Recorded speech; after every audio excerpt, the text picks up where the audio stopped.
शहरातील एका बहुचर्चित दुकानात लस्सीची ऑर्डर देऊन आम्ही सर्व मित्रमंडळी आरामात बसून एक दुसऱ्याची चेष्टामस्करी करत होतो.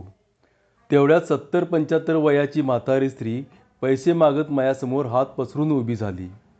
तिची कंबर वाकलेली होती. चेहऱ्याच्या सुरकुत्यामध्ये भूक तरंगत होती.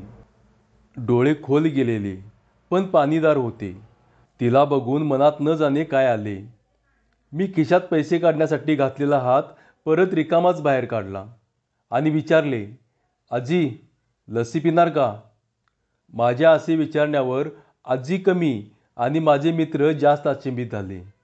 कारण जर मी तिला पैसे दिले असते तर फार तर 5 किंवा 10 रुपये दिले असते, पण लस्सी तर 25 रुपयांना होती. आजीने संकोचून हो म्हटले व आपल्याजवळ भीक मागून जे जमा झालेले 7-8 रुपये होते ते आपल्या कापऱ्या हातांनी माझ्यासमोर धरले. मला काही समजले नाही म्हणून मी तिला विचारले, आजी हे कशासाठी? बाळा, यात आणखी थोडे पैसे मिसळून माझ्या लस्सीचे पैसे दे. भाऊक तर मी तिला पाहूनच झालो होतो. राहिलेली कसर तिच्या या वाक्याने पूर्ण केली.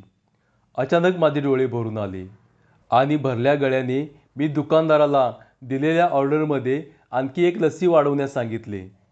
आजीने आपले पैसे परत आपल्या मुठीत बंद केले व तेथे जवळच जमिनीवर बसली.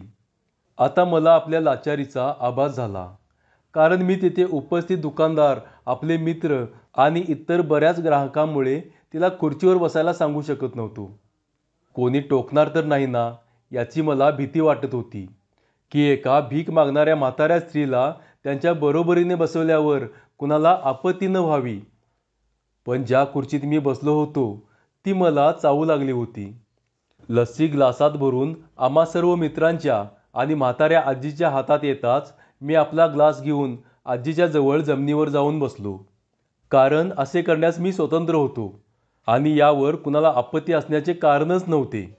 माझ्या मित्रांनी एक क्षण माझ्याकडे निरखून पाहिले, पण त्यांनी काही म्हणण्या अगोदरच दुकानाच्या मालकाने पुढे येऊन आजीला उठवून खुर्चीवर बसवले आणि माझ्याकडे हसत बघून हात जोडून म्हणाला, वर बसा साहेब, माझ्याकडे ग्राहक तर भरपूर येतात, परंतु माणूस कधीतरीच येतो.